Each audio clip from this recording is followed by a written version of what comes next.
Holy shit. That felt like they were telling us the whole story, and it didn't make any goddamn sense. This Organized Chaos video is brought to you by Gems Art Studio. This video is also brought to you by viewers like you. Thank you.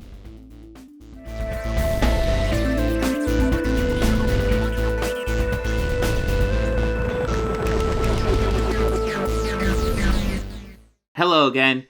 This is going to be another editorial video. I've scripted something I hope you guys enjoy. Kind of an old news story, but I felt the need to actually put a proper spin on it because all the spins I've seen on it have been extremely cringe and quite frankly wrong. So I'm going to go ahead and give you the proper reason. Most likely. It's impossible to judge this type of thing, but most likely the reason why Lightyear failed at the box office. June of 2022, something unprecedented happened in the world of movies. Something that rocked the very foundation of the entire industry to its core. After this event, it wasn't even clear if theaters would ever open again. Chairs in large auditoriums sat empty with nothing but spiders and hooing owls to fill the void. I'm of course talking about the release of Lightyear. What else could I possibly be talking about? Lightyear was a rare miss for Pixar Studio, an animation studio that has a fairly spotless track record. It rocked the very foundation of the Pixar cinematic universe. What could have caused a massive implosion of such magnitude? Surely only one thing could do it. It was the wokeness. After all, Lightyear had the audacity to feature a same-sex couple, something that's fairly common in real life, and would shock no one but the most delicate snowflake. But no, can't you see they're grooming children with this? Well, that was a narrative being pushed hard when the news of Lightyear's box office failure hit. What movies need is only white male heterosexual representation after all. That's right. Nice, man. I am dangerous. When will the straight cis white man finally have his say? No, this is clearly bullshit. So where does this failure lie? Is it the fact that Pixar's good luck charm, John Ratzenberg, does not appear? More likely, but still not a great theory. It was fun having the Cheers alum in so many Pixar films. But it's doubtful the target audience of your average Pixar movie would know who he is, and it's very likely they won't even know what Cheers was. They drink steaming hot pots of tea on the hottest days of the year to balance out their inside and outside temperatures. See, conversely, drinking an ice-cold drink on a cold day actually results in a more comfortable body temperature. Right. So maybe it was the recasting of the lead character. It was played by Tim Allen in all the previous entries, and now it will be played by Chris Evans. Of the theories we've gone over so far, this one holds the most water, but seems unlikely. Pixar's response was simply to say that they felt Tim Allen did a great job playing the toy version of the character, but they wanted someone to essentially play the real version of the character. There is a logic, since it's actually fairly rare for a toy to be voiced by the same actor that plays them in the movie version. Tim Allen was asked about being missing from the movie in an interview with Extra. He replied, "It's a wonderful story. It just doesn't seem to have any connection to the toy. It's just no connection. I wish there was a better connection to this." This came out about 2 weeks after the movie was released. The problem with this theory, once again, is the target audience. Chris Evans does a solid job in the trailers, and clearly channels Allen's performance. Children likely won't even notice a major difference in the voice. They likely won't be familiar with either actor, but odds are they'll be bigger fans of Captain America than Tim the Tool Man Taylor. So what actually happened? The answer is actually rather obvious. Let's see if we can spot it in these trailers. First, let's look at the teaser. GNC, go. Fido, go. Guide, go, bud. Cabin pressurization is underway. As we prepare for ignition. Flight recorders are on. T-minus 5, 4, 3, 2, 1, 0.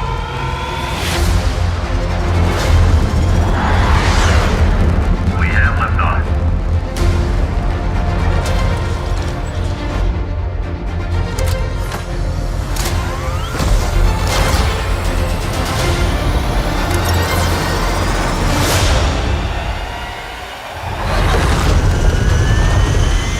There's a star waiting in the sky. He'd like to come and meet us, but he thinks he'd blow our minds. There's a star waiting in the sky.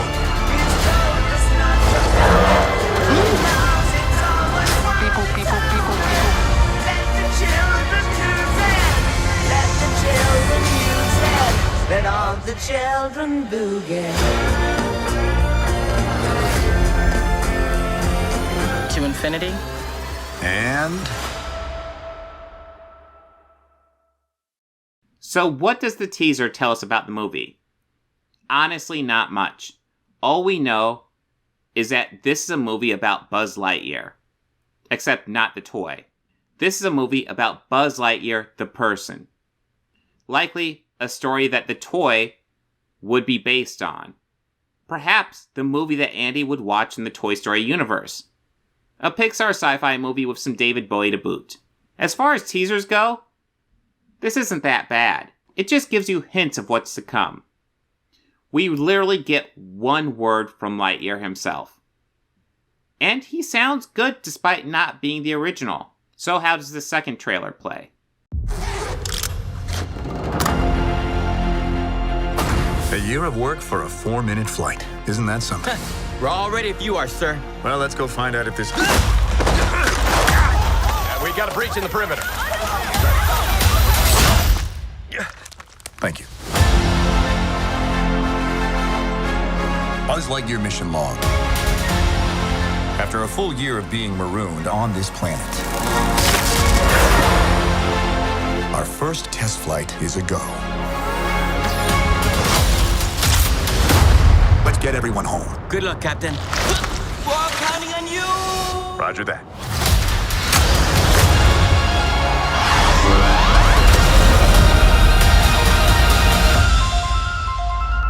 There's a star waiting in the sky. Hello, Buzz. I am Socks, your personal companion robot. We'd like to come and We're being pursued by just a massive robot. waiting in the sky. He's told us That was utterly terrifying, and I regret having joined you. not to follow Buzz! Lightyear! Let all the children boogie.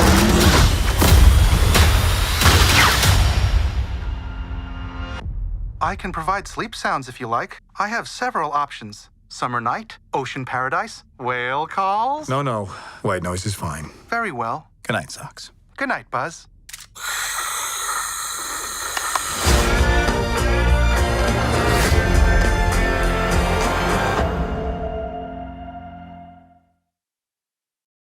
Well, we get Bowie again.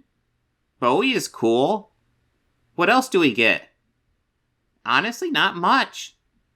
We get confirmation that there will be bad guys in the movie, and it looks like Emperor Zurg, which is perhaps the least shocking reveal in the world.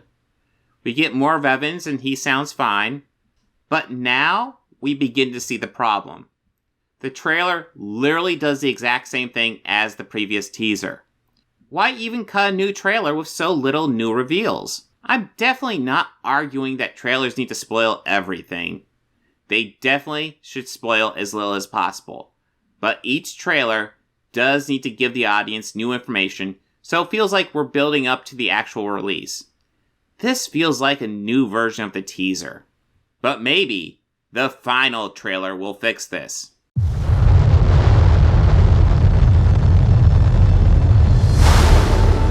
Buzz Lightyear mission log, stardate 3901.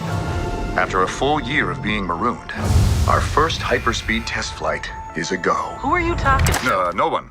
You were narrating again. I was not. Just doing the mission log. You do know no one ever listens to those. I know that. Narrating helps me focus. Ready, Captain Lightyear? Ready as I'll ever be, Commander Hawthorne. This is exciting. A new adventure. I'm gonna grant you 4 minutes to be off planet, but then you come right back to us. To infinity. And beyond. You are clear for hyperlaunch. Beep boop, beep boop, beep boop.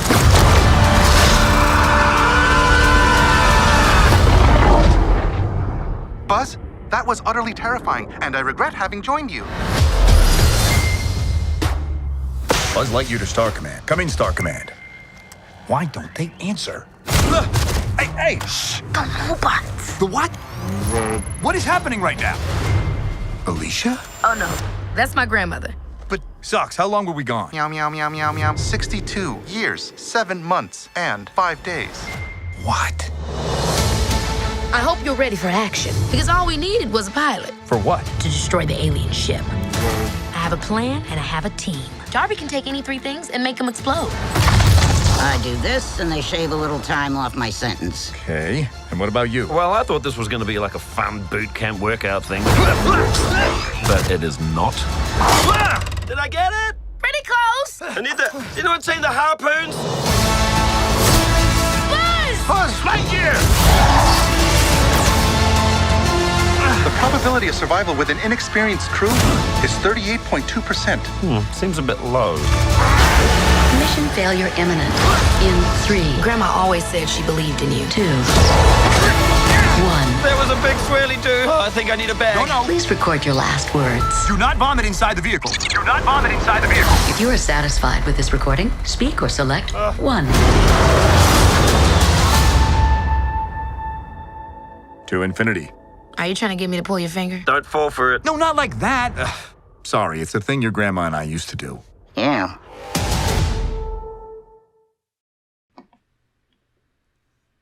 Holy shit. That felt like they were telling us the whole story, and it didn't make any goddamn sense.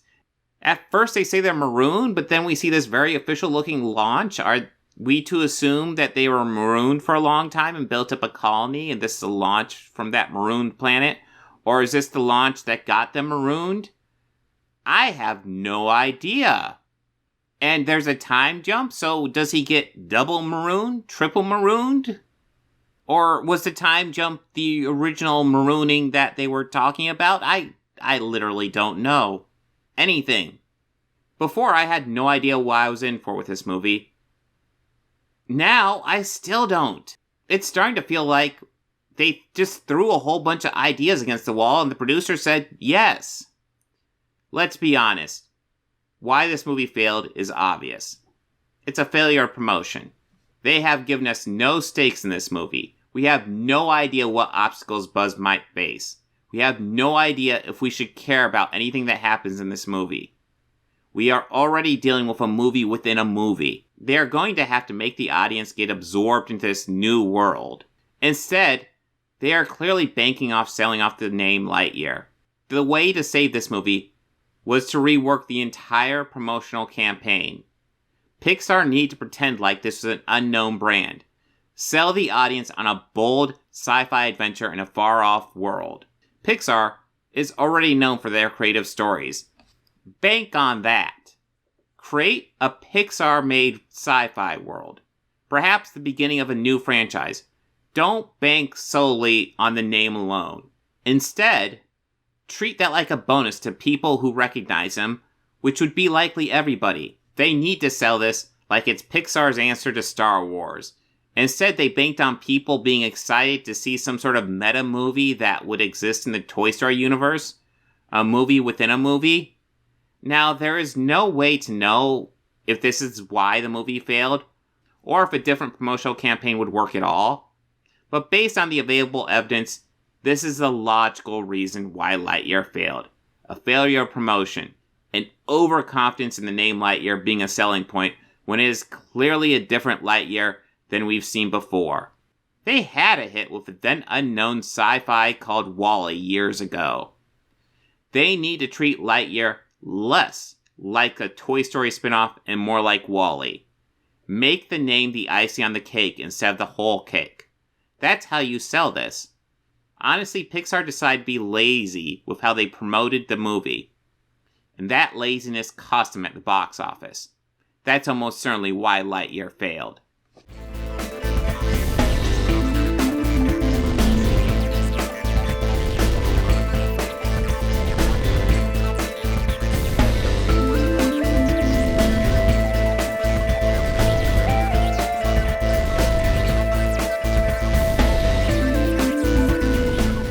They think order and chaos are somehow opposites and try to control what won't be. I used to fuck guys like you in prison.